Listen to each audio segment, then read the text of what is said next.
de penser qu'on va être compétitif en 2022, par exemple, si on n'investit pas maintenant par exemple, dans les installations où on élève du port, elles ont en moyenne 24 ans d'âge. Parce que les gens n'ont pas eu les liquidités pour investir dans les dernières années. Dans le secteur environnemental, avec les exigences que j'anticipe, si on n'améliore pas nos pratiques, il se peut qu'on perde aussi accès à certains marchés. Donc là, il y a des investissements en recherche à faire, il y a du développement à faire. Au niveau de l'adaptation au changement climatique et la participation à la réduction des effets du changement climatique, il y a des choses à faire également pour le secteur agricole. Mais moi, je dis que c'est aujourd'hui qu'il faut bouger pour être encore compétitif et être dans le game dans les années 2020 et après. Parce que si on a 4, 5, 6 ans de programme d'investissement soutenu et solide, c'est sûr que moi, j'anticipe l'avenir avec beaucoup de confiance. Mais on a une décision là à prendre. Comment ça se passe avec le ministre Pierre Paradis? J'ai exprimé un peu, M. Paradis joue le chaud et le froid. Mais je pense qu'il ne prend pas la mesure de l'urgence de la situation. Alors, et il n'arrive pas à transmettre cette mesure de l'urgence-là à son conseil des ministres et au gouvernement. Moi, c'est ce que je crois. Parce que lorsqu'on parle à M. Létao, je pense qu'il comprend ce qu'on veut dire. Lorsqu'on parle aux autres secteurs du ministère de l'Environnement, qu'on a besoin d'investir en recherche. Mais il reste qu'on est un secteur avec un ministre désigné. Alors, c'est sûr que tous les changements qui passent pour notre secteur sont initiés par le ministre duquel on dépend. Et ça, c'est M. Paradis. Alors, c'est sûr que j'étais patient, j'ai collaboré, je vais continuer de collaborer, mais le rapport Gagné, c'est pas le rapport Gagné qui est responsable des 5 millions de nouvelles ententes. Tout de suite, on va clarifier ça. Le rapport Gagné ne recommandait pas 5 millions de nouvelles ententes. Le rapport Pronovo sur la relève agricole n'a rien amené, n'a rien apporté. Les sommets sur le bioalimentaire, j'en ai pas parlé, mais j'aurais pu le spécifier. Il est quand même curieux qu'après un seul rendez-vous, le ministre annonce déjà qu'on va avoir un étiquetage des OGM au Québec, sans avoir rencontré les transformateurs, les distributeurs ou les producteurs. Moi, je sais absolument rien de ce que ça va comporter comme exigence pour le secteur québécois, puisque ça va s'appliquer uniquement à nous. C'est quand même curieux qu'avant même la sortie de la politique, il annonce déjà ce volet-là. Alors, c'est sûr que nous, ça fait plusieurs mois qu'on réclame d'avoir une meilleure écoute auprès du gouvernement. Puis nécessairement, cette écoute-là, pour nous, passe à travers notre ministre. Avez-vous l'impression que l'UPA n'est plus l'interlocuteur privilégié auprès du ministre de l'Agriculture? J'ai l'impression que notre message se rend jusqu'au gouvernement, mais que le ministre, c'est pas dans ses intentions à court terme d'agir. Alors, moi, je pense qu'il fait plutôt, il ignore plutôt le message qu'il reçoit que de contourner l'UPA. Le message sera. Le message sera. Pour ce qui est du gouvernement et de l'UPA, moi, j'ai des très bonnes relations avec les autres ministres et membres du gouvernement. Que ce soit Mme Vien, que ce soit M. Létao, que ce soit M. Coiteux, que ce soit M. Hurtel, que ce soit M. Arcan, tous les ministres avec lesquels on travaille dans les dossiers dont ils ont la responsabilité à ce niveau-là, ça va bien. J'ai rencontré M. Paradis la semaine passée. Une rencontre très courtoise, mais moi, c'est les résultats. Après 2 ans et demi, les rencontres courtoises, faut que ça nous amène à autre chose. Est-ce que vous avez confiance en lui? C'est à lui de faire ses preuves maintenant. Là. Et, moi, je pense que je suis juste l'individu qui représente l'organisation. Mais si vous allez voir les producteurs, eux vont vous dire s'ils ont perdu confiance. Là. Moi, je vous dis juste que je représente, puis je suis la voix des gens qui étaient assis là aujourd'hui. Et je n'aurais pas dit ça si je ne sentais pas que ce sentiment-là est le leur. Alors, vous avez mentionné aussi, vous avez aux gens, s'ils sont prêts à se mobiliser, également qu'ensemble, on peut aussi manquer de patience. Oui. Si on ne vous écoute pas, il arrive quoi? Bien, regardez, on ne dévoilera pas nos stratégies aujourd'hui.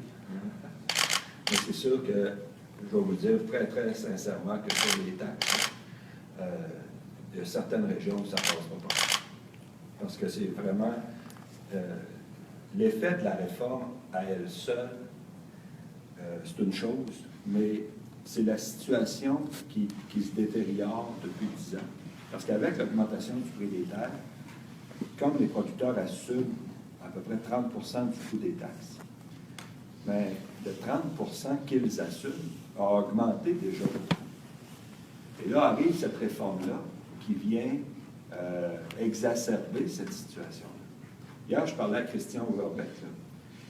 Lui, juste pour lui, chez eux, c'est pas un énorme producteur céréalier, il n'y a pas 2000 hectares, c'est 5000 piastres de plus, juste la réforme.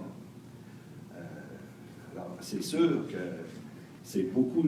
Et quand on regarde sur le coût des taxes foncières sur les revenus nets par secteur, ben, ça vient capter une partie de plus en plus grande des revenus nets des entreprises.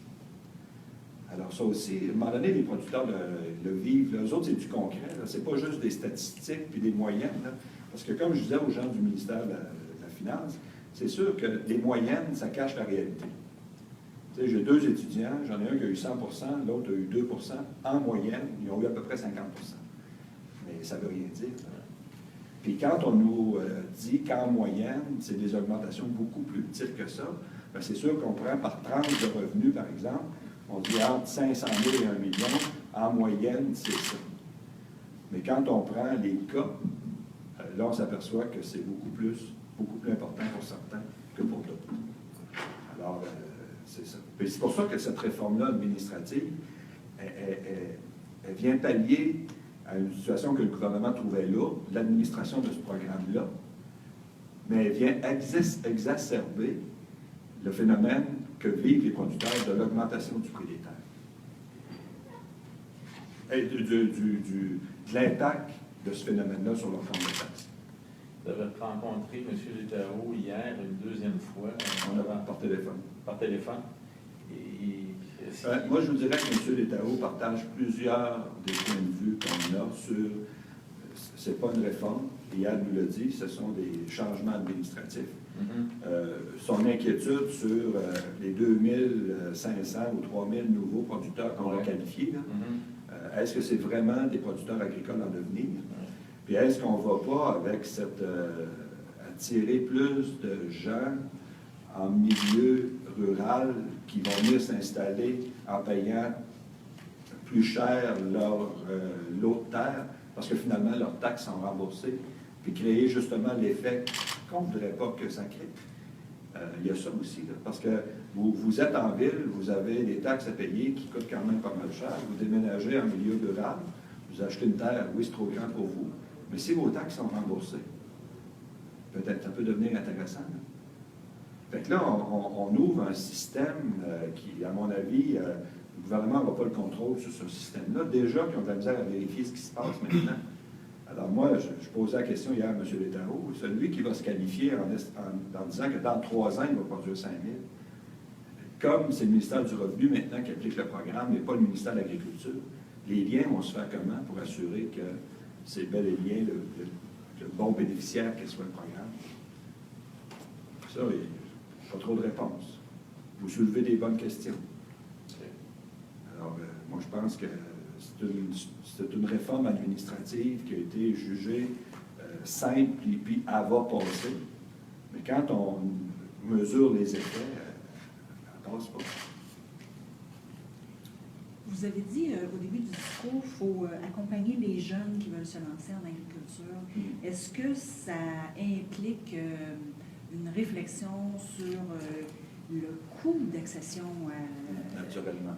C'est ça. Le coût des quotas dans les productions sous quotas, c'est ce genre de choses-là. Est-ce que vous êtes à repenser les modèles existants? En fait, dans les productions sous gestion de l'offre, il y a eu plusieurs efforts pour maintenir les prix des quotas.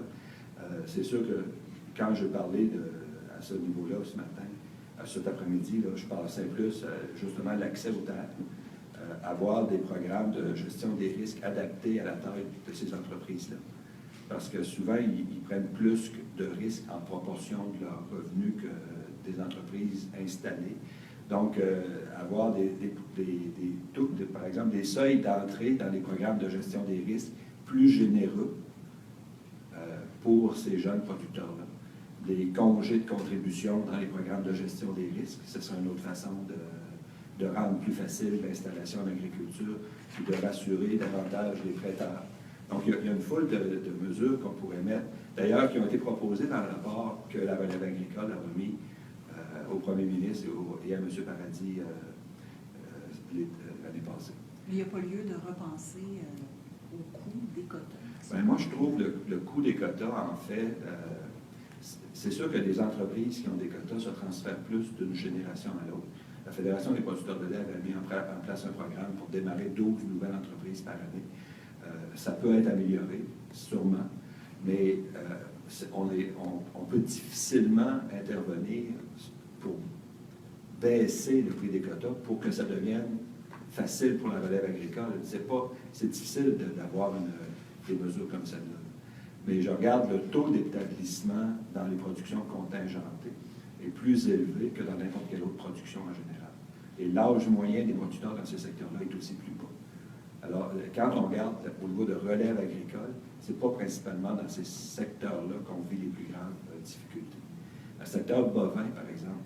Le secteur bovin, actuellement, la population des producteurs, si on avait leur âge moyen, on serait sans doute surpris. Puis il y en a plusieurs qui font ça, mais qui n'ont pas de projet de transférer l'entreprise actuellement. Alors, et la production vache-veau est une production d'occupation du territoire. Ça prend des surfaces quand même assez grandes de pâturage pour rendre à terme un veau d'embauche. Puis là, son père, c'est souvent des terres moins propices à la production de céréales. Alors, c'est sûr qu'en termes d'occupation du territoire au Québec, cette production-là est très importante. Puis actuellement, il n'y a pas beaucoup d'incitatifs pour les jeunes à s'engager dans cette production-là. Moi, je pense plus à ces productions-là quand je prononçais mon message. Tu m'entends? Concernant l'ALENA, M. Trudeau, M. Trudeau a indiqué son ouverture à ce que l'ALENA soit éventuellement renégociée dans certaines clauses. Est-ce que vous avez fait part de vos demandes, certaines exigences au président Trudeau? Pas encore, parce que, premièrement, c'était très prématuré, je pense, pour M. Trudeau de s'avancer sur ce terrain-là je pense, à 24 heures avant l'élection ou à peu près. Moi, je ne comprenais pas trop la stratégie, parce que dans le contexte actuel, avec les visées de M. Trump, moi, je pense que le Canada n'a pas intérêt à réouvrir l'ALENA à court terme. Ça me surprendrait beaucoup que M. Trump ait l'intention de faire des cadeaux au Canada. Alors, non, on n'a pas fait savoir, mais c'est sûr que moi, ce qui m'inquiète dans une réouverture potentielle de l'ALENA, c'est, premièrement, le gouvernement américain met des règles de façon arbitraire et unilatérale, puis il se fout pas mal du Canada, même dans les tribunaux internationaux. Parce que le coût, par exemple, on a gagné tous les tribunaux internationaux ont donné raison au Canada, puis ont maintenu le coût. Et lorsqu'il a été le temps d'appliquer des mesures de rétorsion, c'est pas le bon terme, là, je pense que oui, en anglais c'est rétorsion, le Canada pas trop pressé à appliquer des mesures de rétorsion pour compenser les pertes qu'on a subies pendant toutes ces années-là. Alors, c'est sûr qu'on n'est pas en position de force vis-à-vis des États-Unis dans une négociation. Et c'est pas, je pense pas à l'avantage du Canada de chercher, en tout cas, de s'annoncer tout de suite, d'entrée de jeu, intéressé à réouvrir l'ALENA. Donc, ça ne vous inquiète pas autre mesure? Non, ce qui m'inquiète, c'est que ce qui m'inquiéterait, c'est qu'on démarre une renégociation de l'ALENA. Moi, je ne suis pas pressé de faire ça.